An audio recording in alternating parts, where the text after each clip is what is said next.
அப்பா அம்மா சொல்லக்கூடிய அந்த அரேஞ்ச் மேரேஜை பண்ணிக்க போகிறப்போ அப்பா அம்மாவோட அந்த ஒரு மரியாதைக்காகவும் அவங்க சொல்கிறத கேட்கறதுக்காகவும் வந்து பார்த்திங்கன்னா கண்மூடித்தனமாக போயிட்டு வந்து ஒரு கல்யாணத்துக்கு வந்து ஒத்துக்கிறாங்க. இதில் பல கல்யாணங்கள் வந்து சில பசங்க வந்து வாழ்ந்து டெய்லி செத்துட்டு இருக்காங்க. இந்த மாதிரி பசங்கள்லாம் பட்டுன்னு போட்டு தள்ளிடுறாங்க. இதான் வந்து இந்த கேஸுக்கும் மற்றதுக்கும் உண்டான வித்தியாசம். ஆனாலும் அந்த பொண்ணு ஒரு மாதிரி தான் வேணுன்றப்போ பேசியிருக்கு, வேணுன்றப்போ பேசாமல் இருந்துருக்கு. அதுவே வந்து ஒரு பிளானை போடுது, வா நம்ம ஹனிமூனுக்கு போகலாம். ஸோ கடைசியாக அந்த ட்ரெக்கிங் போகிறதுக்கு முன்னாடி வந்து பார்த்திங்கன்னா ஒரு அந்த பைக்கை பயன்படுத்திட்டு ஒரு இடத்துல நிறுத்திட்டு போயிடுறாங்க. நடத்தி வந்து வாரா எப்படின்னு சொல்லிட்டு அந்த பையனை கூப்பிட்டு போகுது. பின்னாடி அந்த 3 பசங்களும் வந்துகிட்டே இருக்காங்க. அதுக்கப்புறம் அந்த மாப்பிள்ளை எங்கேயுமே நல்ல பண்ணல. நார்த்லேயும் சரி சவுத்லேயும் சரி எப்படின்னா கல்யாணத்துக்கு தாலி கட்டுற மாதிரி அந்த மணமேடையில் நின்றுட்டே இருப்பாங்க. பார்த்தீங்கன்னா அந்த பொண்ணு வந்து தாலி கட்டுறப்போ வந்து அப்படியே தட்டி விடும். நம்ம பையன் அப்படியே நின்றுட்டே இருப்பான், யாருக்கு இங்கே கட்டுறது அப்படின்னு சொல்லிட்டு. இதில் அந்த பொண்ணு மூஞ்ச சில இதில் மறைச்சிடுறாங்க. எனக்கு அதான் கடுப்பாக வருது. பையன் மூஞ்சி அப்படியே போட்டுடுறாங்க. பாவண்டா அவன் கல்யாணத்துக்கு முன்னாடியே சொல்லியிருக்கலாம்ல. நீ என்ன மணமேடை வரைக்கும் வந்து தான் சொல்லுவியா, பெரிய ஜெஸின்னு நினப்பு நல்லா வருது வாயில். பசங்களோட லைஃப்னா இவங்களுக்கு வந்து அவ்வளோ வந்து விளையாட்டாக போயிடுச்சு. எஃப்டி பாலிடிக்ஸ் நேயர்களுக்கு வணக்கம். இன்னைக்கு நம்ம கூட பேசுறதுக்கு வருண் ப்ரோ தான் இணைஞ்சிருக்காங்க. வாங்க பேசலாம். வணக்கம் ப்ரோ. வணக்கம், எப்படி இருக்கீங்க? நல்லா இருக்கேன். இப்போ ரீசெண்டாக நம்ம ஒரு 2 நாளைக்கு முன்னாடி ஒரு செய்தி ஒன்று பார்த்தோம்.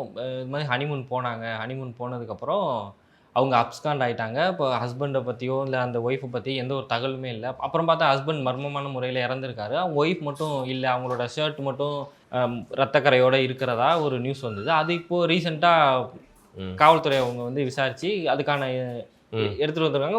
பார்த்தா மனைவியே ஹஸ்பண்ட் ஆட்களை வச்சு கொண்டு இருக்காங்க. ஏன் காதலர் வச்சு, அதாவது கல்யாணம் ஆகிறதுக்கு முன்னாடி வரைக்கும் காதலர், கல்யாணம் ஆனதுக்கு அப்புறம்ன்றத டெக்னிக்கலான்றதுனால அவன் கள்ளக்காதலர் அப்படிதான் வந்து வச்சுக்கணும். இந்த ஃப்ளைட் கிராஷ் நடந்ததுனால, பிளேன் கிராஷ் நடந்ததுனால இந்த விஷயம் வந்து அப்படியே வந்து அமுங்கி போச்சு. அதுக்கு முன்னாடி வந்து பார்த்திங்கன்னா நேஷன் வைடு ஒரு டாக்காக இந்த இஷ்யூ பற்றி தான் வந்து இருந்தது. இது இந்த இஷ்யூ மட்டும் இல்லாமல் இதை வச்சு நிறைய விஷயங்கள் நம்ம வந்து பேச வேண்டியிருக்கு. குறிப்பாக நம்ம ஏற்கனவே நீங்கள் ஆண்களை பற்றி ஒரு டாபிக் வச்சு நீங்கள் பேசியிருந்தீங்க. அதில் நம்ம அதிகமாக வந்து பேசாதது என்னன்னு பார்த்தீங்கன்னா, மென்னுக்கு எகெயின்ஸ்டாக வந்து நிறையா லாஸ் இருக்குது, மென்னுக்கு வந்து சப்போர்ட்டாக லாஸ் ரொம்ப கம்மியாக தான் இருக்குது. இதுக்கு நம்ம வந்து முற்றிலுமாக எதிர்ப்புலாம் வந்து தெரிவிக்கல. ஏன்னா பெண்கள் வந்து இன்றைக்கி வரைக்கும் பாதிக்கப்படுறாங்க. உலக லெவலில் வந்து பார்த்திங்கன்னா ஒரு செக்ஸ் ஆப்ஜெக்டாகவே அதிகமாக வந்து படங்கள்லையாக இருக்கட்டும், மியூசிக் வீடியோஸ்லையாக இருக்கட்டும், செல் பண்ணுறது ஒரு ப்ராடக்ட்டுக்கு நீங்கள் வந்து ஒரு கமோடிட்டி மாதிரி நீங்கள் அசிங்கமாக காட்டி வந்து செல் பண்ணுறது பெண்களாக தான் இருக்காங்க. இன்றைக்கி வரைக்கும் ஹியூமன் டிராஃபிக்கிங்கில் அதிகமாக பெண்களை தான் வந்து கடத்துகிறாங்க.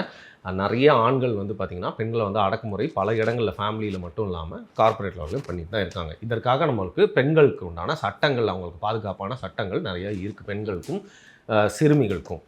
ஆனால் இன்றைக்கி வந்து இருக்கிற நிலைமை என்னன்னு பார்த்தீங்கன்னா, ஒரு அட்வான்டேஜ் ஒரு பக்கம் அதிகமாகுது அப்படிங்கிறனாலே வந்து ஆண்களுக்கு ஆட்டோமேட்டிக்காக வந்து சட்டங்கள் எதிராக வந்து திரும்பிடுது. அதனால் ஆண்களுக்கு உண்டான பிரச்சனைகள், அவங்க அண்டர்கோ பண்ணுற விஷயங்களை பற்றி யாருமே வந்து கண்டுக்கிறதே இல்லை. குறிப்பாக இந்த மாதிரி திருமணம் அப்படின்னு நீங்கள் வந்துருச்சு அப்படின்னா, நார்த் இந்தியாவில் ரொம்ப அதிகம், தமிழ்நாட்டிலையும் நடக்குது. இங்கே நடக்கலாம்லாம் சும்மாலாம் சொல்ல முடியாது. பசங்களுக்கு வந்து ஒரு பெண் வந்து கிடைக்கிறது அப்படிங்கிறது ரொம்ப கஷ்டமாக இருக்குது. நம்ம இந்தியாவிலே எடுத்துக்கலாம். ஏன்னா பெண்களுக்கு வந்து நிறைய ஆப்ஷன்ஸ் இருக்குது. நீங்கள் பொருளாதார ரீதியில் அவங்களும் முன்னேறிட்டதுனால நிறையா பசங்களும் வந்து பார்த்திங்கன்னா நிறையா சம்பாதிக்கிறதுனால அவங்களுக்கு வந்து they can choose a man.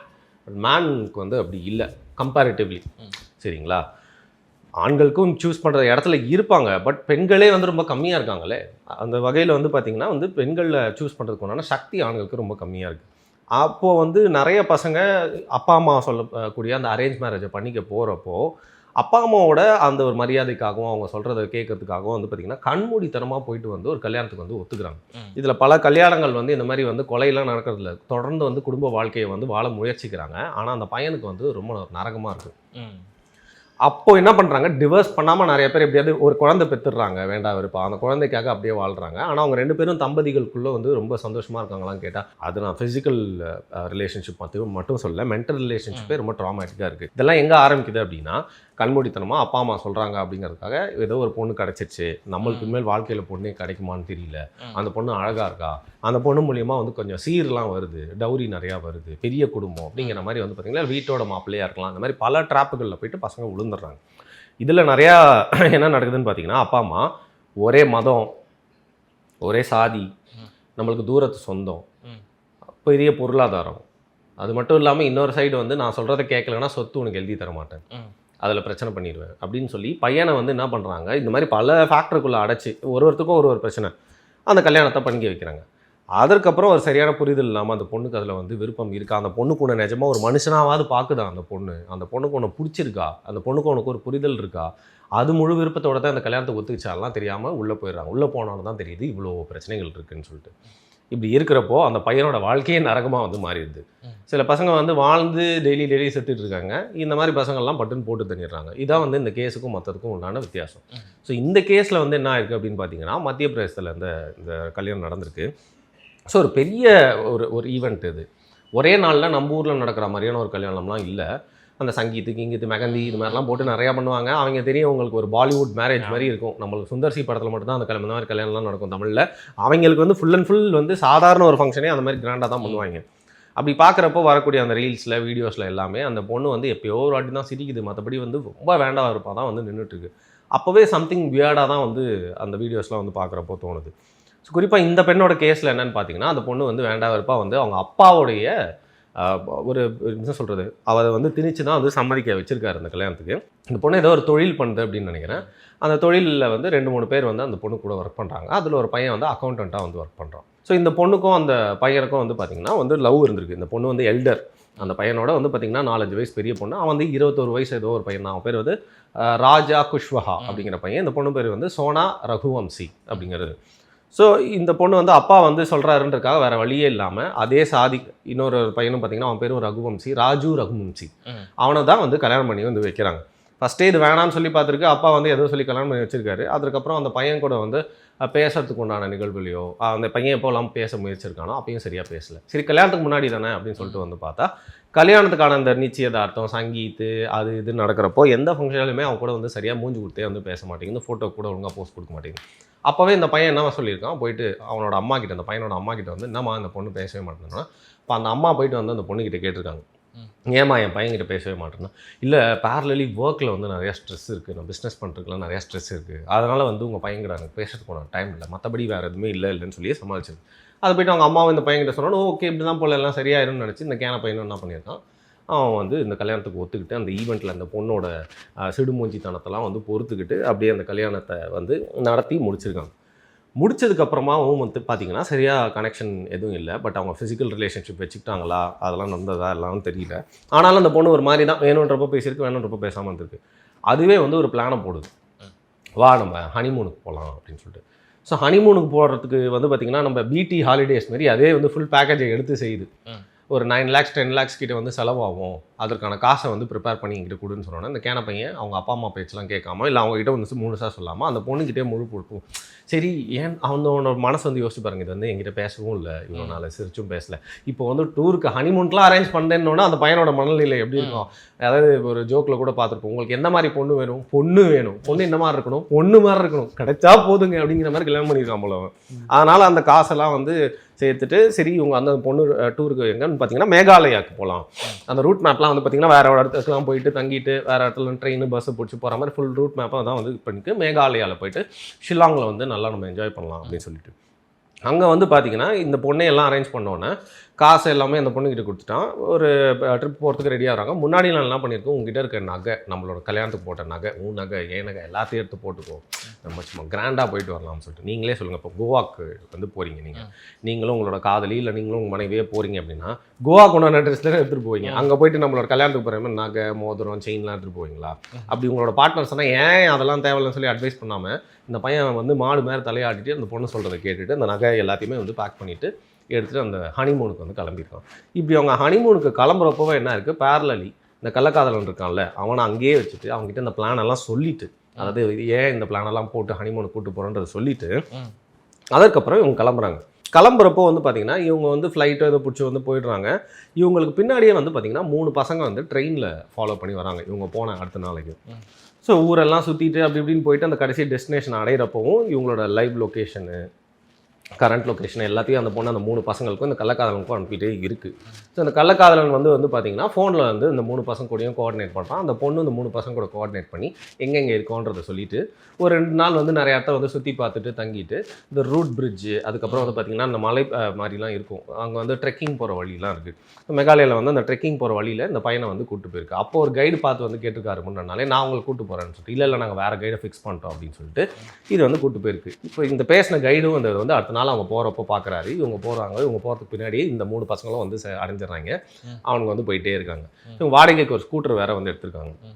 So அந்த வாடகைக்கு எடுத்த ஸ்கூட்டர் வந்து பார்த்திங்கன்னா வந்து ரெஸ்டாரண்ட்டுக்கு போவோம், இவங்க தங்கியிருந்த விடுதியிலேருந்து வெளில வரும், நிறைய இடத்த சுற்றி இருக்கும். அப்போ நிறைய சிசிடிவி கேமராவில் மாட்டிருக்கோம்ல. ஸோ கடைசியாக அந்த ட்ரெக்கிங் போகிறதுக்கு முன்னாடி வந்து பார்த்திங்கன்னா ஒரு அந்த பைக்கை பயன்படுத்திட்டு ஒரு இடத்துல நிறுத்திட்டு போயிடுறாங்க.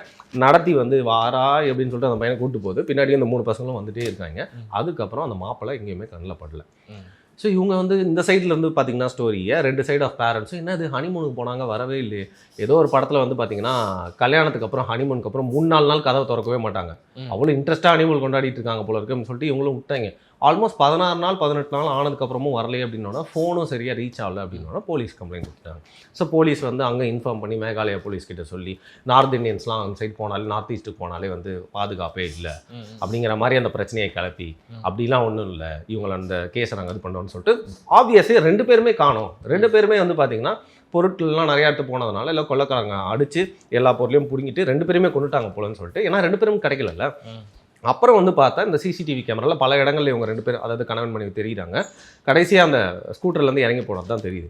அதற்கு மேலே வந்து கண்ணில் படவே இல்லைன்றோன்னே இவங்க போன சைடு அதுக்கப்புறம் அங்கே இருக்கிற கைடை விசாரிச்சு இந்த கைடு சொல்லியிருக்கான் ஆமாங்க நான் பார்த்தேன் போன்னு சொல்லிட்டு மோப்போ நாயங்களோட துணையோட ரூட் மேப்பை பிடிச்சி போய் பார்த்தா ஒரு பெரிய ஆழமான இடத்துல வந்து இவனுடைய சடலம் வந்து கிடச்சிருக்கு. பக்கத்தில் இவனோட ஜாக்கெட்டு இவனோட சின்ன சின்ன பொருள் எல்லாமே கிடச்சிருக்கு. மற்றபடி எடுத்துகிட்டு போன நகை எதுவுமே இல்லை. ஸோ ஆப்வியஸ்லி வந்து நகைக்காக வந்து கொள்ளையடிச்சிட்டு கொலை பண்ணிட்டு போயிட்டாங்க போல. அப்போனாலும் அந்த பொண்ணு பாடி கிடைக்கணும்ல, அந்த பொண்ணு பாடியை தேடுறாங்க. இந்த பையனோட பாடி மட்டும் என்ன பண்ணுறாங்க எம்பாமிங் பண்ணி இவங்களோட ஊருக்கு அனுப்புகிறாங்க. அங்கே வந்து பார்த்திங்கன்னா ஃபியூனரல் சர்வீஸ்லாம் நடக்குது. அந்த பையனோட அப்பா அம்மா அழுகுறாங்க. இந்த சைடு அந்த பொண்ணோட அப்பா வந்து வராரு, ஐயோ மாப்பிள்ளை செத்துறாரே, பொண்ணை காணுமே, பொண்ணோட பாடி இன்னும் கிடைக்கலையேன்னு சொல்லிட்டு ஊர் ஃபுல்லாக போஸ்ட் அடித்து ஓட்டுறாங்க. இவங்க வந்து காணலை, செத்து போயிட்டாங்க அப்படின்னு சொல்லிட்டு. அப்போ வந்து இந்த கள்ளக்காதல் ராஜா குஷ்வஹா வந்து அந்த பொண்ணோட அப்பா கூடயே அவர் கையை பிடிச்சிட்டு வர்றது, அவரை சமாதானப்படுத்துறது. இது நீங்கள் பல கொலைகளில் நீங்கள் வந்து பார்க்கலாம். ஒரு சிறுமிகளை வந்து எவனாவது வந்து அபியூஸ் பண்ணி கொலை பண்ணியிருப்பான். ஆனால் அந்த சாவுக்கு வந்து அவனே வந்து பரிதாபமாக நிற்கிறது. இது வந்து நிறைய அக்யூஸ்டுங்க வந்து பண்ணுவாங்க. ஸோ தட் நம்ம அந்த கிரவுண்ட் ஜீரோலேருந்து எல்லாமே தெரிஞ்சுக்கிட்டோன்னா ஈஸியாக தப்பிச்சிடலாம். யார் என்ன விசாரணை, யார் என்ன பேசுகிறா, போலீஸ் என்ன மாதிரி விசாரிக்குது அப்படிங்கிற மாதிரி சில பேர் போலீஸ்க்கெலாம் ஹெல்ப் பண்ணியிருக்காங்க பல கேசஸில். அவங்களாம் அந்த மாதிரி சிக்கியிருக்காங்க. அதே மாதிரி இவங்க வந்து பார்த்திங்கன்னா பொண்ணோட அப்பா கூடயே வந்து இருந்திருக்கான். அங்கே வந்து அந்த பொண்ணை வந்து காணும்னு சொல்லிட்டு வந்து தேடிட்டு இருக்காங்க. அப்புறம் ஒரு 5-6 டேஸ் கழிச்சு வந்து பார்த்திங்கன்னா இந்த பொண்ணு வந்து ஒரு ரெஸ்டாரண்ட்டில் வந்து பைத்தியக்காரி மாதிரி தெரிஞ்சுட்டு இருந்திருக்கு. இந்த கொலை பண்ணவங்கலாம் அவங்க கூட சுற்றிட்டு அதுக்கப்புறம் வந்து பைத்தியக்காரி மாதிரி தெரிஞ்சிருக்கு. அவங்க வேறு ஒரு சைடு போயிட்டாங்க.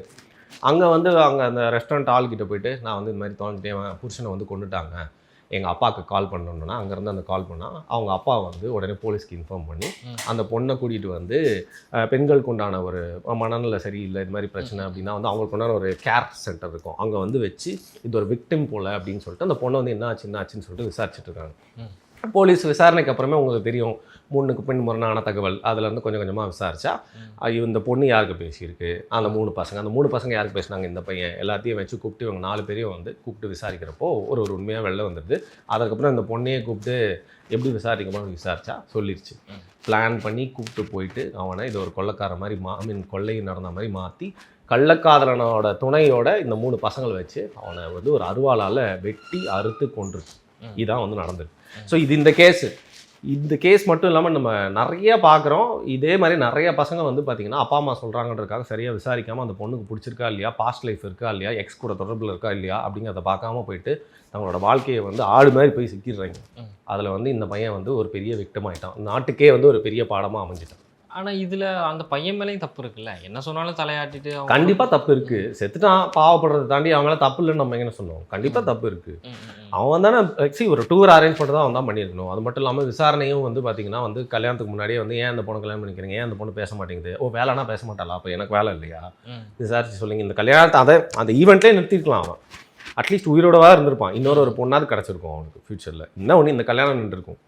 நிறைய பேர் என்ன பண்ணுறாங்க, ஒரு கல்யாணத்துக்கு இவ்வளோ செலவு பண்ணிட்டோம், மண்டபத்தை புக் பண்ணிட்டோம், நகை வாங்கிட்டோம், ட்ரெஸ் வாங்கிட்டோம், ஊருக்கெல்லாம் சொல்லிட்டோம், ஏங்க இதுக்காகலாம் அவனாவது லைஃப் அடமானம் வைப்பானாங்க, நீங்களே சொல்லுங்கள். மண்டபத்தை அதாவது நம்ம ஊரில் மண்டபம் கிடைக்கிறதே ஒரு பெரிய விஷயம் கல்யாண சீசன் மாதிரி. மண்டபத்தை புக் பண்ணிட்டேன் என்னங்க இப்போ வந்து சொல்கிறீங்க, அதுக்காக வந்து லைஃபே வந்து நம்ம வந்து தியாகம் பண்ண முடியும். அதுக்கப்புறம் நீங்கள் வந்து ஃபேமிலி கோர்ட்டில் போய் நிற்கும் போது தெரியும், ஐயோ அன்றைக்கே மண்டபம் காசு போயிருக்கும், இன்னைக்கு பாரு எவ்வளோ காசு போகுது. ஏன்னா பையன் சைடில் இருந்தால் நிறையா வந்து காசு எடுக்கிறாங்க. இந்த மாதிரி ஃபேமிலி கோர்ட்டில் இருந்தெல்லாம் கூட வக்கீலுங்க எல்லாருமே நல்லா ஏற்றி விட்டு, பொண்ணுங்களோட அப்பா அம்மா நல்லா ஏற்றி விட்டு பையனை தான் டார்ச்சர் பண்ணுறாங்க. அந்த டிவோர்ஸ் ப்ராசஸில் கூட வந்து பார்த்தீங்கன்னா அதில் குழந்தைய வேற காட்டி டார்ச்சர் பண்ணுறது. குழந்தைய வந்து பார்க்க விட மாட்டேன், தொட விட மாட்டேன் அப்படின்னு சொல்லிட்டு. ரீசெண்டாக கூட பார்த்துருப்பீங்க, யூஎஸ்ல நல்லா செட்டில் ஆகி பல க்ரோர்ஸ்க்கு அதிபதி ஒரு ஐடி கை. அந்த ஆளுக்கே என்ன நிலமை, அந்த பொண்ணு தான் கள்ளக்காதல் பண்ணியிருக்கு. இங்கே இருக்கிற போலீஸ் கிட்ட சொல்லி அவனை மிரட்டி அவனோட ஃப்ரெண்டை கூப்பிட்டு போயிட்டு கைது பண்ணி வச்சு குழந்தைய 10 லட்ச ரூபா லஞ்சம் கேட்டு எல்லாம் காசு இல்லாத பையன் மட்டும் இல்லைங்க, ரிச்சாக இருக்கிற நிறைய இடங்கள்ல கூட பசங்க தான் வந்து விக்டிமாக மாறுறாங்க. ஸோ இந்த பையன் மேலே தப்பு இருக்க தான் செய்யுது.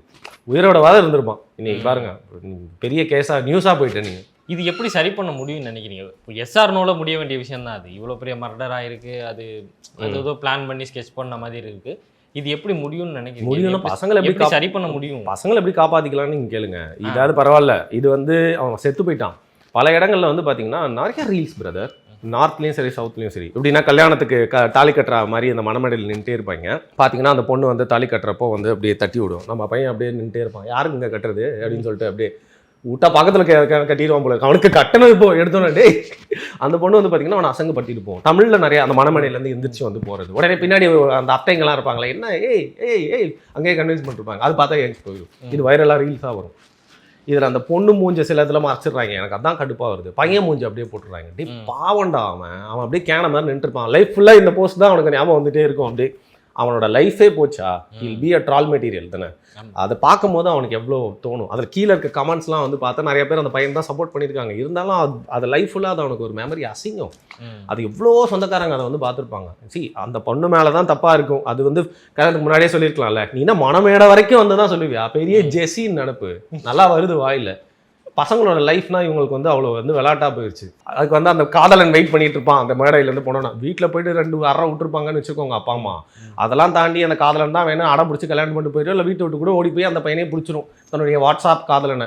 இந்த பையனுக்கு திருப்பியும் பொண்ணு கிடைக்கிறதுக்கு எவ்வளோ நாள் ஆகும்? இந்த பையனுக்கு வந்து அது எவ்வளோ பேர் அவங்க அப்பா அம்மா எவ்வளோ கஷ்டப்படுவாங்க. அவன் சொந்தக்காரங்களாம் அவனை பற்றி எவ்வளோ பின்னாடி, அந்த சொந்தக்காரங்களை பற்றி உங்களுக்கு தெரியும். ஆமாம், உடுப்பா பார்த்துக்கலான்னு அவனுங்க பின்னாடி போயிட்டு அவங்க தான் இருக்கிறதுல கேவலமாக பேசுவானுங்க. ஸோ இது வந்து நிறைய இடத்துல நடக்குது. உங்களுக்கு என்ன பொண்ணு பார்க்குறப்பவே வந்து உங்கள் அப்பா கிட்ட போய் சொல்லுங்கள். உங்கள் அப்பா மேலே மட்டும் பயம், அந்த பையன் மட்டும் வந்து அது கூட விடுங்க. அந்த மணமேடைக்கு அப்புறமும் அப்பா அம்மா திட்டம் தானே செய்ய போகிறாங்க. என்ன சைக்காலஜியில் நீங்கள் வந்து மணமேடை வரைக்கும் அதை இழுத்துட்டு போகிறீங்க? அதுவும் இல்லாமல் இப்போ கல்யாணம் பண்ண மாப்பிள்ளை வந்து பொண்ணு பார்க்க வராங்க அப்படின்னா அவன்கிட்டே சொல்லலாம். அவ்வளோ பெரிய காம கொடுறவங்கெல்லாம் இங்கே கிடையாது. அதே மாதிரி சொல்லலாம், பசங்களும் பேசணுங்க. ஏன்னா இப்போ இந்த பையனுக்கும் வந்து பார்த்தீங்கன்னா கண்டிப்பாக ஏதாவது எக்ஸ் கேர்ள் ஃப்ரெண்ட் இருந்திருக்கலாம், ஒரு சின்ன ரிலேஷன்ஷிப்பு, ஃப்ளிங்கு, சின்ன ஒரு வாழ்க்கை எல்லாருக்குமே ஒரு பாஸ்ட் இருக்கும். இருக்க தான் செய்யும். அது எப்போ ஏற்பட்ட பையனா அந்த சரி பொண்ணாக இருந்தாலும் சரி. சில பசங்களுக்கு மட்டும்தான் லைஃப்பில் பாஸ்ட்னு ஒன்று இருக்கிறதே இல்லை, ஃபியூச்சர் இல்லை, பாவம் அந்த மாதிரி ஆயிடுச்சு. என்ன பண்ணுறது, அவ்வளோ பொண்ணுங்களுக்கு டிமாண்ட் ஆயிடுச்சு. அவங்க ஏன்னா அவ்வளோ வந்து டிமாண்ட் பண்ணுறாங்க. ஸோ இது ஒரு பாஸ்ட்டை பற்றி பேசி முடிச்சிடணும். உனக்கு ஏதாவது இருந்துச்சா, எதாவது பிரேக்கப் பண்ணியா, பிரேக்கப் அப்படி முடிஞ்சா, உனக்கு இன்னும் அந்த பையனை நினச்சிட்டு இருக்கியா, அது ஓகே வித் இந்த கல்யாணத்துக்கு எதுக்காக நீ ஒத்துக்கிட்ட, அதெல்லாம் வந்து ஓப்பனாக பேசலாம்ல. அவன் கல்யாணத்துக்கு முன்னாடி வந்து மற்ற எல்லாத்தையும் முடிச்சிடுறாங்க. அந்த அளவுக்கு அட்வான்ஸ்டாக போகிறீங்க. அந்த பாஸ்ட் எதாவது இருக்கான்னு சொல்லிட்டு வந்து பேச மாட்டுறாங்க. பேசிட்டா வந்து இவனும் சொல்லணும். இவங்களும் என்ன பண்ணுறாங்க, பசங்க சைடில் வந்து ஏதாவது தப்புன்னு சொன்னால் என்ன திரும்ப பண்ணுறாங்க, ஒரு பொண்ணை வந்து லைஃப்பில் வந்து லவ் பண்ணுறாங்க. லவ் பண்ணிட்டு டக்குன்னு ஏதாவது ஒரு பொண்ணு நல்ல பணக்காரியாக இருக்குது சொன்னால் அப்படியே அதை கட் பண்ணி விட்டுறது. இந்த பாஸ்ட் அந்த பொண்ணு பார்த்தீங்கன்னா அழுதுகிட்டு இருக்கும், என்னை விட்டு போயிட்டான் அப்படின்னு சொல்லிட்டு. அதெல்லாம் இந்த பொண்ணுக்கிட்ட சொல்லாமல் கல்யாணம் பண்ணிக்கிறது. பின்னாடி ஒரு நாள் வந்து பிரச்சனையாக வரும்.